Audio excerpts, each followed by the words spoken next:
Thank you for coming. I wish to speak with you both in a place where privacy was assured. We quite understand. What was it that you wished to discuss?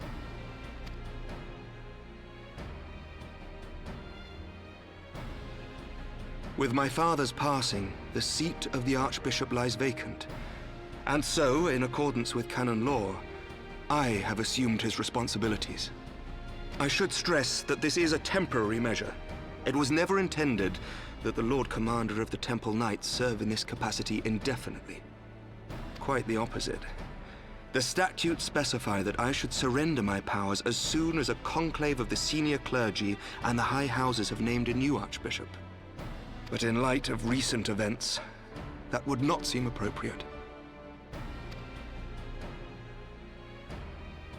I confess I did not expect you to divulge quite so much quite so soon. The details of the Archbishop's plans, perhaps, but the true origin of the war and all it entails? I too had concerns. But when the Warrior of Light is witnessed returning to the capital upon the back of a dragon, one's options are rather limited. Mayhap I could have concealed certain details, but for how long? And at what risk? Should the truth have come to light in the meantime, how would the people have viewed my silence? After 1,000 years of lies and secrecy, I could not well abuse their trust and hope to be believed. The time for deception has passed. I only wish the people agreed.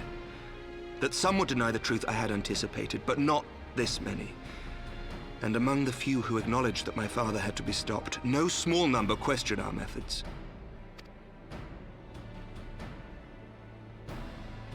If they suspect a coup, it will not be long before some turn to violence. It has already begun, and that on both sides. Men and women of the cloth are being harassed in the streets. Some have even been assaulted in the Broom. Hilda and her people have formed a watch to help us maintain order. But such measures will not prevent the unrest from spreading.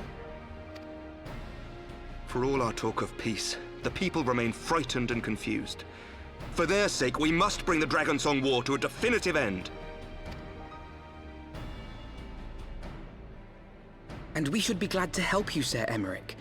But what precisely would you have us do?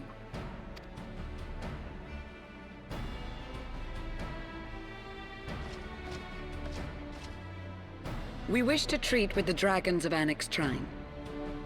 To that end, I would trouble you for an escort and an introduction.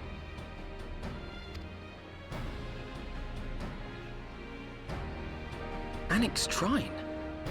You would speak with Vidofnir, then? We must needs open a dialogue between our peoples. Acting as my representative, Lucia will extend an invitation to their leader, that she might visit us here in Ishgard. Were she still with us, I would of course have beseeched Isel's assistance in this matter. But as she is not, I must ask that you aid us in her stead. Will you do us this favor?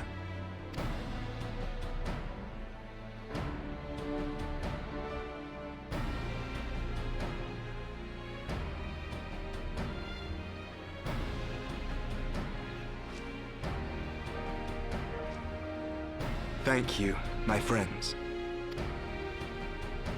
Lucia, I leave the rest to you.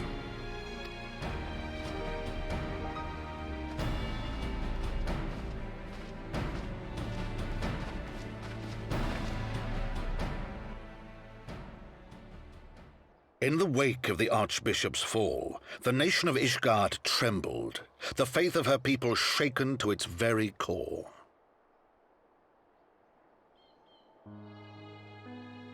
For 1,000 years had they fought and died, certain of the justice of their cause, only to be told that their holy war was born of the sins of their forefathers.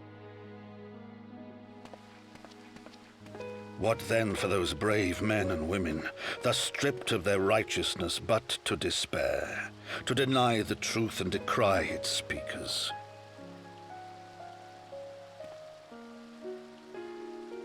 And what then for those whom they defamed but to hope on, to have faith in a brighter tomorrow?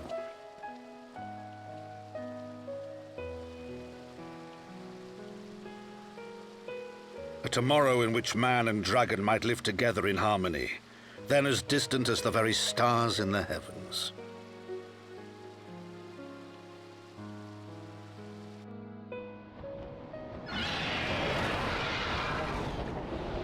Yet while we dared to hope, deep within his lair the enemy lay, gathering his strength.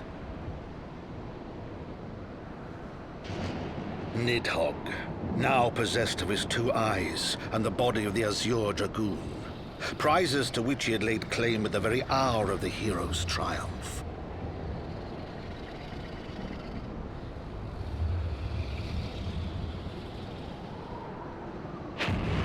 As desperately as we sought the solace of peace, the great worm craved the misery of war.